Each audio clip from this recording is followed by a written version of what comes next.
बिस्मिल्लाहिर्रहमानिर्रहीम। आज बेटा 2019 का जो पास्ट पेपर है उसके शॉर्ट क्वेश्चंस हम देखेंगे और 2019 में जो शॉर्ट क्वेश्चन थे 16 उनमें से भी तकरीबन आधे क्वेश्चन ऐसे हैं जो कि पहले हमने कवर कर लिए हुए हैं। तो ये बेटा 16 क्वेश्चन हैं, इनमें से आप देख सकते हैं कुछ क्वेश्चन हमारे ऐसे हैं जो कि रिपीट हो रहे हैं। पहला क्वेश्चन है व्हाट इज सॉफ्टवेयर रिस्क। अब रिस्क के बारे में हम काफ़ी कुछ पढ़ चुके हैं, तो मुझे उम्मीद है कि आंसर तो आप इसका वैसे ही कर लेंगे जो अब तक पढ़ लिया है, लेकिन चूंकि ये as a question itself in words के साथ नहीं आया तो थोड़ा सा इसका आंसर इंक्लूड मैंने कर दिया है। Software risk includes the probability of occurrence for uncertain events. Probability होती है चांसेस ऑफ अकरेंस, ठीक है जी। Chances of occurrence probability normally 0 से 1 तक या फिर 0 से 100% तक हो सकती है। Probability of occurrence for uncertain events and their potential for loss within an organization। तो रिस्क के साथ दो तीन चीजें जो इन्वॉल्व हैं, एक तो प्रोबेबिलिटी है कि रिस्क किस हद तक अकर कर सकता है, और दूसरा वो इवेंट्स जो है वो अनसर्टेन है, वो नॉर्मल नहीं होते, कोई एबनॉर्मल बिहेवियर, कोई डिजास्टर हो सकता है। और तीसरा उसका पोटेंशियल है, लॉस का पोटेंशियल, कि उसने किस हद तक लॉस करना है, डैमेज वो क्या करेगा। Risk management has become an important component of software development as organizations continue to implement more applications across a multiple technology multi tiered environment. तो जो जिस तरह से हमारी जो डेवलपमेंट है वो कॉम्प्लेक्स होती चली जा रही है, हमारे पास जो टेक्नोलॉजी है वो इम्प्रूव करती चली जा रही है और कई कॉम्प्लेक्स लेवल की डेवलपमेंट हो रही है, तो वहाँ पर रिस्क भी बढ़ते जा रहे हैं, ठीक है। जितनी रिक्वायरमेंट्स कॉम्प्लेक्स होती जाएंगी, रिक्वायरमेंट्स के साथ साथ जो डिमांड्स हैं, टेक्नोलॉजी यूज की जा रही है, उसके साथ साथ रिस्क भी बढ़ता जाएगा। तो जो मैनेजमेंट है, मैनेजमेंट ऑफ रिस्क, उसके डिफरेंट जो स्टेप्स हैं वो हम पहले देख चुके हैं। रिस्क आइडेंटिफिकेशन है, रिस्क एनालिसिस है, रिस्क प्लानिंग और रिस्क मॉनिटरिंग, और ये हमारा रिस्क मैनेजमेंट के 4 स्टेप्स हैं। तो इसको फिर मैं यही कह रहा हूँ कि आप जो क्वेश्चन है आपका शॉर्ट क्वेश्चन, उसमें 2-3 लाइंस काफ़ी होती हैं, लेकिन अगर इसके अलावा भी क्वेश्चन बदल के आ जाए तो आपके पास मटेरियल होना चाहिए, आप उसको आंसर को खुद से मैनिपुलेट कर सकते हैं, करना चाहिए आपको, ठीक है। ऐसा नहीं होगा कि जो क्वेश्चन आपके पहले आए सारे वही आ जाएंगे, ऐसा नहीं है, पॉसिबिलिटी है, लेकिन अगर वो चेंज करता है क्वेश्चन तो आपने चूंकि रिस्क के बारे में काफ़ी कुछ पढ़ा है तो आप अपना आंसर मैनिपुलेट कर सकते हैं, अकॉर्डिंग टू क्वेश्चन आप उसको आंसर कर सकते हैं, ठीक है। मैट्रिक इंटर लेवल पे ऐसा होता है कि जो बुक में क्वेश्चन पढ़ाए गए हैं वही पेपर में पूछे जाते हैं, लेकिन ग्रेजुएशन में और मास्टर्स में ऐसी एक्सपेक्टेशन रखना कि जो हमें पढ़ाया गया है वो ही क्वेश्चन आए, ये जो है ना वो मेरे ख्याल में हमाकत है, ठीक है। अगर आपने रिस्क के बारे में काफ़ी कुछ पढ़ लिया है, क्वेश्चन कोई बदल के आ गया है, then you should be able to answer that question। हाँ, अगर कोई टॉपिक पढ़ा ही नहीं है फिर अलग बात हो सकती है। प्रोजेक्ट स्केजुलिंग, अब हमने गैंट चार्ट पढ़ा, मैंने आपको बताया गैंट चार्ट क्या करता है, वो प्रोजेक्ट का स्केजुअल बनाने के लिए इस्तेमाल होता है। तो ये भी, इसको हम सफिशिएंट पहले डिस्कस तो कर चुके हैं, लेकिन चूंकि इस तरह से क्वेश्चन नहीं आया तो इसलिए मैंने इसको इंक्लूड कर दिया है। A project is made up of many task and each task is given a start and and और ड्यू डेट। हर टास्क की कोई ना कोई स्टार्ट और एंड डेट होनी चाहिए, so it can be completed on time, ताकि वो टाइम पे खत्म हो जाए। Project scheduling is a mechanism to communicate what task need to get done in what time frame. तो जो स्केड्यूलिंग है वो क्या हमें बताती है कि कौन सा टास्क किस टाइम फ्रेम में मुकम्मल होना है।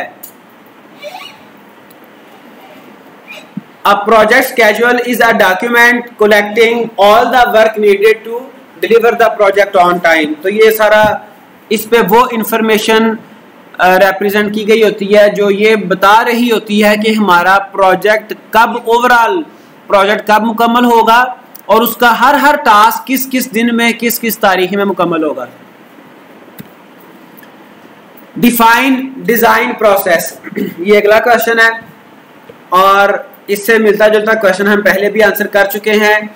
उसमें था डिजाइन प्रोसेस एलिमेंट्स हमने लिखने थे, वो पीछे आप देख सकते हैं। बहरहाल डिजाइन प्रोसेस क्या होता है? Software design is the process by which we create a specification of a software. Specification क्या है?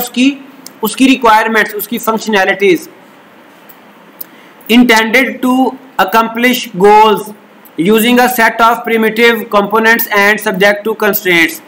तो इसमें जो किसी भी सॉफ्टवेयर की जो भी रिक्वायरमेंट्स हैं, जिन रिक्वायरमेंट्स को मुकम्मल करते हुए गोल हम अचीव करते हैं, ठीक है, और उसके साथ हमारे पास प्रिमिटिव कुछ कंपोनेंट्स उसमें हम इंक्लूड करेंगे जो उसके इंपॉर्टेंट कंपोनेंट्स हैं, और साथ कुछ कंस्ट्रेंट्स होंगे।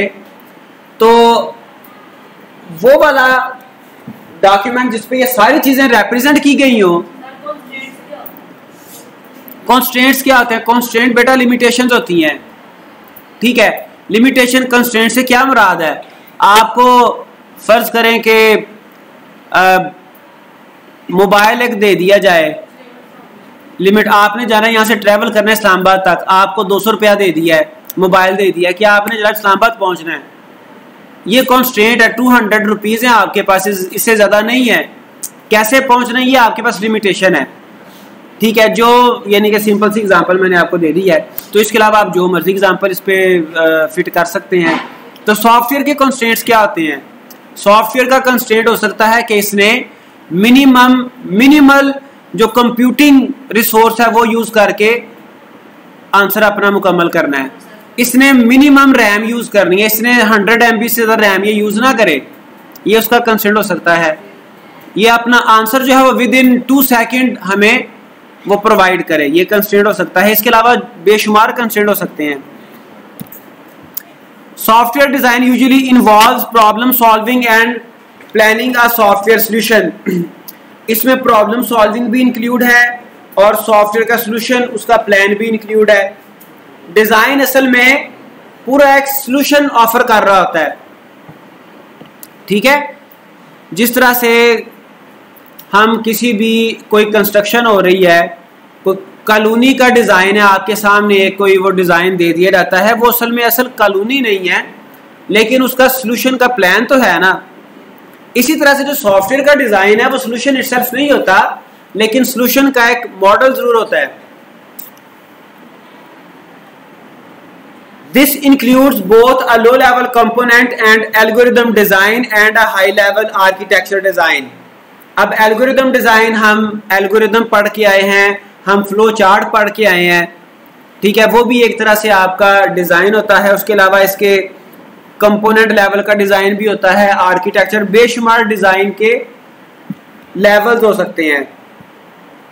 तो ये सारे डिजाइन क्रिएट करना, बनाना डिजाइन प्रोसेस कहलाएगा। दोबारा देखें इसकी definition, software design is the process, क्या करते हैं इस प्रोसेस में, by which we create a specification of software. इस प्रोसेस में हम सॉफ्टवेयर की स्पेसिफिकेशन बनाते हैं, और उस स्पेसिफिकेशन में क्या क्या चीजें इंक्लूड हैं, जो कि जिसका पर्पस क्या है कि वो गोल्स को मुकम्मल कर ले, ठीक है जी। और यूज क्या करता है? प्रिमिटिव कंपोनेंट्स, जो इंपॉर्टेंट कंपोनेंट्स हैं उसके, उनको यूज करते हुए और कंस्ट्रेंट्स के होते हुए वो गोल्स को मुकम्मल करे। उसके बाद है background issues of software quality assurance. अब सॉफ्टवेयर क्वालिटी एश्योरेंस जो है ये भी एक डिपार्टमेंट होता है नॉर्मली सॉफ्टवेयर डेवलपमेंट टीम के अंदर, जो कि सॉफ्टवेयर की क्वालिटी को इंश्योर करता है। तो आपकी बुक में पूरा एक चैप्टर भी इंक्लूड है सॉफ्टवेयर क्वालिटी एश्योरेंस का। इसमें इस टीम के जो मेंबर होते हैं उनका काम ही ये है कि वो ये चीज़ इंश्योर करते हैं कि हमारा सॉफ्टवेयर क्वालिटेटिव कैसे होगा, उसके लिए क्वालिटी के लिए प्लान बनाए जाते हैं। हमने स्टार्ट पे ये डिस्कस किया था कि जो क्वालिटी है वो कोई ऐसा इंजेक्शन नहीं है कि जब आपने सॉफ्टवेयर बना लिया उस वक्त आपको इंजेक्ट कर देंगे, उसमें ऐसी कोई बात नहीं है। ठीक है, वो उसको हमने कहा था कि ये अम्ब्रेला एक्टिविटी है। अम्ब्रेला एक्टिविटी से मुराद क्या है? जो कि पूरी डेवलपमेंट के ऊपर छाई हुई है, जिसने पूरी डेवलपमेंट को कवर किया हुआ है। ठीक है, इसको मैं अपनी रियल लाइफ से इस तरह से एक्सप्लेन कर सकता हूं कि फर्ज करें एक स्टूडेंट है, उसने अपने जो स्टडी का टाइम था, पीरियड था, उसने वेस्ट किया हुआ है। मैट्रिक तक उसने टाइम वेस्ट किया है, इंटर ग्रेजुएशन तक टाइम वेस्ट किया है, अब मास्टर्स में वो एनरोल हो गया है जैसे तैसे करके, यानी कि उसकी कोई प्रीवियस रिकॉर्ड कोई बहुत अच्छा नहीं रहा। अब ऐसा नहीं हो सकता कि वो बड़े अच्छे कॉलेज में चला जाए, यूनिवर्सिटी में चला जाए और वो 2 साल में पिछली सारी अपनी डेफिशिएंसीज को पूरा कर ले, या फिर वहाँ पे जो इंस्टीट्यूट है वो उसको कुछ ऐसा घोट के पिलाए या कोई ऐसा इंजेक्शन दे कि जनाब वो बड़ा परफेक्ट अब प्रोफेशनल बन के निकले। ऐसा पॉसिबल नहीं है। ठीक है, सक्सेसफुल होने के लिए क्या ज़रूरी है कि वो अपनी जो पहली क्लास थी वहाँ से उसको ग्रूम किया जाए। ठीक है, एकदम से उसमें क्वालिटी इंट्रोड्यूस नहीं करवाई जा सकती। तो सॉफ्टवेयर का भी यही सूरत हाल है कि इसमें क्वालिटी जब रिक्वायरमेंट्स गैदर करते हैं तब से वो इंट्रोड्यूस करवाई जाती है। Quality control and assurance are essential activities for any business that produces products to be used by others. तो ये एक एसेंशियल एक्टिविटीज हैं जो कि क्वालिटेटिव प्रोडक्ट्स को प्रोड्यूस करने के लिए ज़रूरी हैं, और हर बिजनेस में कोई ना कोई क्वालिटी कंट्रोल का डिपार्टमेंट वर्क कर रहा होता है। अब इसका चूंकि क्वेश्चन क्या है, बैकग्राउंड इश्यूज। बैकग्राउंड इश्यूज से क्या मुराद है? बैकग्राउंड इश्यूज से मुराद ये है कि ये क्वालिटी कंट्रोल या क्वालिटी इंश्योरेंस डिपार्टमेंट क्यों बनाया गया और इसका आगाज कहां से हुआ, इसके बैकग्राउंड इश्यूज क्या क्या थे जिसकी वजह से इसको लॉन्च किया गया, जिसकी वजह से ये हर डेवलपमेंट टीम का पार्ट बन गया। ठीक है, अब वो बैकग्राउंड इश्यूज हम डिस्कस कर रहे हैं कि 20th सेंचुरी से पहले क्या था।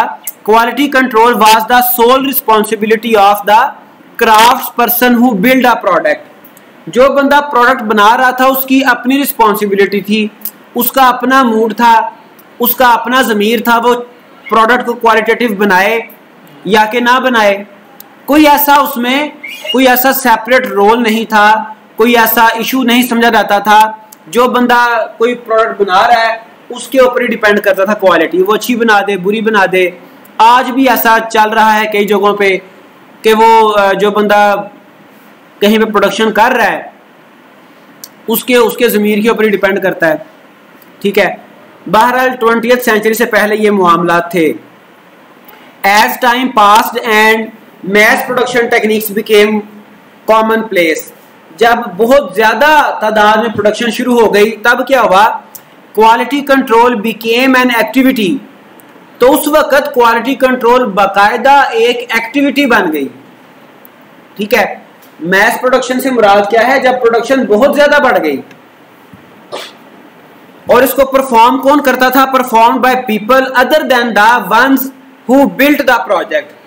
परफॉर्म वो लोग करते हैं जो कि बनाते नहीं हैं, यानी कि जो बनाने वाले हैं उनके अलावा कुछ लोग क्वालिटी कंट्रोल का फंक्शन परफॉर्म करते हैं, क्वालिटी एश्योरेंस का फंक्शन परफॉर्म करते हैं। वो चेक करते हैं कि प्रोडक्ट में क्वालिटी है या नहीं। ठीक है, इस क्लास से आपको मैं इसकी एग्जांपल दे सकता हूं कि आज से पहले क्या होता था कि जब इस तरह से बाकायदा इंस्टीट्यूट्स नहीं थे, उस वक्त टीचर्स होते थे इंडिविजुअल, स्टूडेंट्स इंडिविजुअली आते थे, टीचर की जो मर्जी वो पढ़ा दे। आज से 200 साल 400 साल पहले रियाजी पढ़ानी है, फिजिक्स पढ़ानी है, जो भी जिस तरह का भी नॉलेज था, कोई रिलीजियस नॉलेज था, टीचर जो मर्जी पढ़ा दे, कोई सिलेबस नहीं था, कोई चेक एंड बैलेंस नहीं था। अब चाहे जैसे भी है लेकिन कम अज कम एक क्वालिटी के लिए एग्जामिनेशन सिस्टम है, इंस्टीट्यूट्स हैं उसको चेक एंड बैलेंस रखा जाता है। तो ये काफ़ी देर में ये मामला हुए, लेकिन पहले ऐसा नहीं होता था। जो पुराने लोग थे उनके पास डिग्रीज नहीं थी, नॉलेज था, लेकिन वो नॉलेज डिपेंड करता था जो पढ़ाने वाला था उसके ऊपर। ऐसा ही है ना। तो इसी तरह से आहिस्ता आहिस्ता प्रोडक्शन में भी क्वालिटी का बाकायदा एक डिपार्टमेंट बन गया। The first formal quality assurance and control function was introduced at Bell lab in 1916। तो 1916 में बाकायदा पहला एक रेगुलर क्वालिटी कंट्रोल का जो डिपार्टमेंट था वो बेल लैब में इंट्रोड्यूस करवाया गया। बेल लैब्स क्या है ये किसी को आइडिया हो? इंस्टीट्यूट का नाम है, किसी हवाले से आप इसको जानते हो? बिल्कुल, सी लैंग्वेज बेल लैब्स में ही इन्वेंट हुई। ये बाकायदा एक research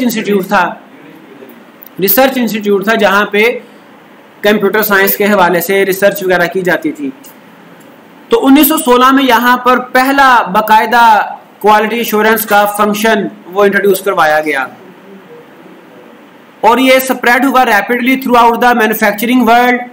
during the 1940s more formal approaches to quality control were suggested. तो यहाँ पे इन्होंने 1916 में इसको इंट्रोड्यूस किया, उसके बाद ये वर्ल्ड वाइड स्प्रेड हो गया ये कॉन्सेप्ट कि जो बंदा प्रोडक्शन कर रहा है उसके अलावा क्वालिटी कोई चेक करेगा उसकी। ठीक है, इसकी रीजन क्या है? अगर एक बंदा फर्ज करे मैं कोई प्रोडक्शन कर रहा हूं ना, तो उसको खुद उसकी क्वालिटी मैं नहीं चेक कर सकता, क्योंकि मैंने तो अपने बेस्ट नॉलेज के अकॉर्डिंग उसको बना दिया। अब कोई मेरे अलावा बंदा उसमें से कोई डिफेक्ट कोई डेफिशिएंसीज वो चेक कर सकता है। फिर ये साइकोलॉजिकल इशू भी है, जो काम मैंने किया उसमें मुझे कोई डिफेक्ट नजर आएगा भी नहीं। These relied on measurements and continuous process improvement as key element of quality management। तो इसमें मेजर फैक्टर क्या थे क्वालिटी एश्योरेंस में कि एक तो था कि मेजरमेंट की जाए क्वालिटी की, दूसरा कॉन्टिन्यूअस इंप्रूवमेंट हो सके प्रोसेस में। ये इसके दो की फैक्टर्स थे। Today every company has mechanisms to ensure quality in its products। तो अब ये आज का सिचुएशन ये है। In fact, explicit statements of companies' concern for quality have become a marketing ploy during the past few decades। जैसे मैंने आपको बताया कैपेबिलिटी मैच्योरिटी मॉडल है, ISO है, इस तरह की बेशुमार स्टैंडर्ड्स अब अप्लाई किए जाते हैं कंपनीज की प्रोडक्शन के स्टैंडर्ड को चेक करने के लिए। और अगर प्रोडक्शन का जो प्रोसेस है वो स्टैंडर्डाइज्ड है तो आपकी प्रोडक्ट भी क्वालिटेटिव होती है। During early days of computing 1950 and 1960 quality was the sole responsibility of the programmer.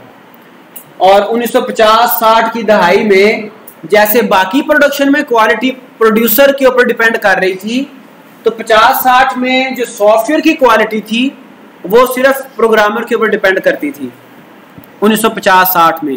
ठीक है, क्योंकि जो सॉफ्टवेयर डेवलपमेंट इंडस्ट्री है वो थोड़ी बाद में इंट्रोड्यूस हुई, बाकी प्रोडक्शन तो चली आ रही थी बहुत पुरानी। तो ये सारा इसका बैकग्राउंड था क्वालिटी एश्योरेंस का। अच्छा, अब उसके बाद 1950-60 के बाद क्या हुआ? Some software developers continue to believe that software quality is something you begin to worry about after code has been generated। कि जब कोड लिखा जाएगा उसके बाद क्वालिटी को देख लेंगे। ठीक है जी, जब जॉब पे जाएंगे फिर देखेंगे अच्छी जॉब कैसे की जाती है, जब बिजनेस शुरू करेंगे तब देख लेंगे अच्छा बिजनेस कैसे किया जाता है। ऐसा नहीं होता, उसको बहुत पहले से प्लान करना पड़ता है।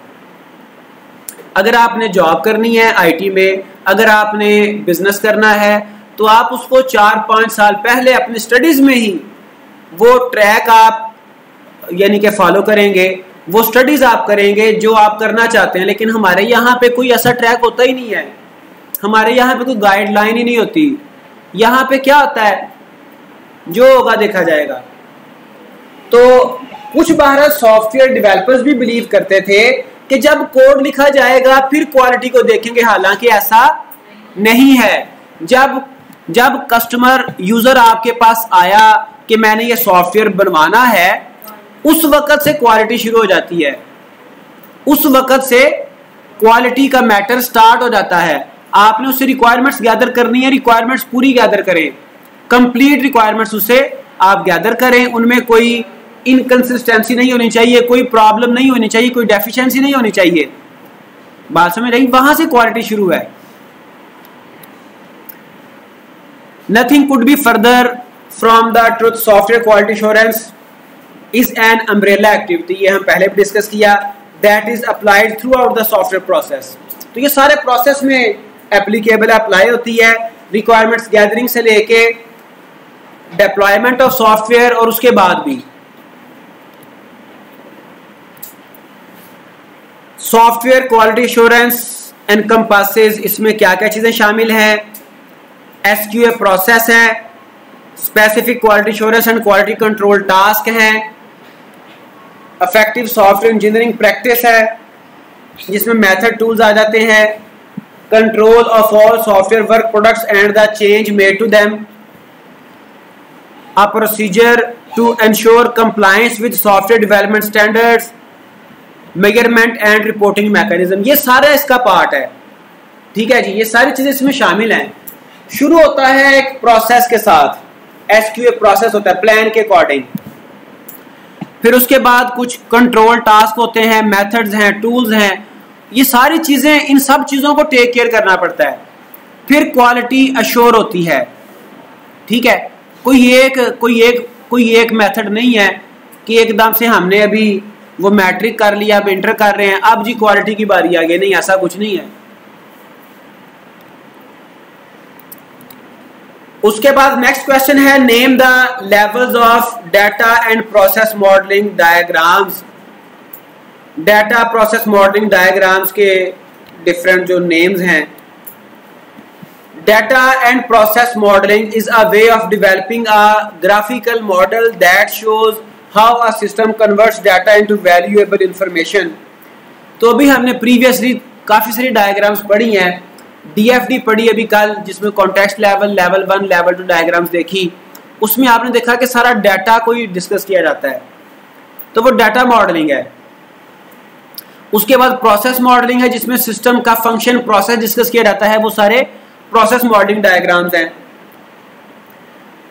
The result of such modeling is a logical model that provides support for business operations and ensure that users' need are fulfilled.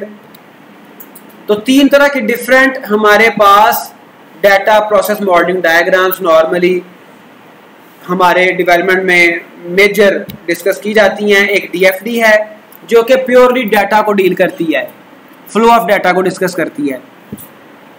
उसके बाद ऑब्जेक्ट मॉडलिंग है, अगर हम ऑब्जेक्ट ओरिएंटेड अप्रोच हमारी है तो वो उसमें ऑब्जेक्ट मॉडलिंग हम यूज करते हैं, जिसमें आपका डाटा भी शामिल है और फंक्शंस भी शामिल हैं ऑब्जेक्ट में। और तीसरा है ईआरडी, एंटिटी रिलेशनशिप डायग्राम, जो कि बेसिकली आपका इसमें भी डाटा और फंक्शन दोनों शामिल हैं, आपकी डाटाबेस को ये डील करता है। तो ये आपके पास डाटा प्रोसेस मॉडलिंग के ये 3 मेजर डायग्राम जो हम बनाते हैं। डायग्राम इसके अलावा भी मॉडल इसके अलावा बेशुमार बनते हैं। पीछे हमने एक क्वेश्चन पढ़ा है, यूएमएल से रिलेटेड था, उसमें मैंने आपको बताया था तकरीबन कितनी 14 डायग्राम्स थी यूनिफाइड मॉडलिंग लैंग्वेज की। तो 13-14 स्टैंडर्ड डायग्राम्स हैं यूएमएल की, यूनिफाइड मॉडलिंग लैंग्वेज की। डीएफडी उसमें शामिल नहीं है। ठीक है, इसके अलावा भी कुछ डायग्राम्स हैं जो कि शामिल नहीं है यूएमएल में, स्टैंडर्ड डायग्राम्स में। तो ये सारी हम किसी ना किसी स्टेज पे बना रहे होते हैं। उसके बाद है why waterfall model is rigid model. इसका आंसर कौन करेगा? इसमें ये इसलिए रिजिड मॉडल है चूंकि इसमें हम बैक लूप नहीं है, हम वापस नहीं जा सकते। ठीक है, वापस जाने के लिए कोई मैकेनिज्म नहीं है, आइट्रेशन नहीं है, इंक्रीमेंटल मॉडल नहीं है, ये आइट्रेटिव नहीं है। अच्छा, as waterfall model is neither incremental nor iterative, consequently there is no back loop also. ठीक है जी, the major rigidness of waterfall model वो क्या है? We can't adopt this model if requirements are 100% complete and consistent. हम उस वक्त तक इसको अडॉप्ट नहीं कर सकते इफ रिक्वायरमेंट्स आर नॉट 100%। यहां पे नॉट का वर्ड मिसिंग है, इंक्लूड कर देता हूं मैं, अभी कर ही लेना है।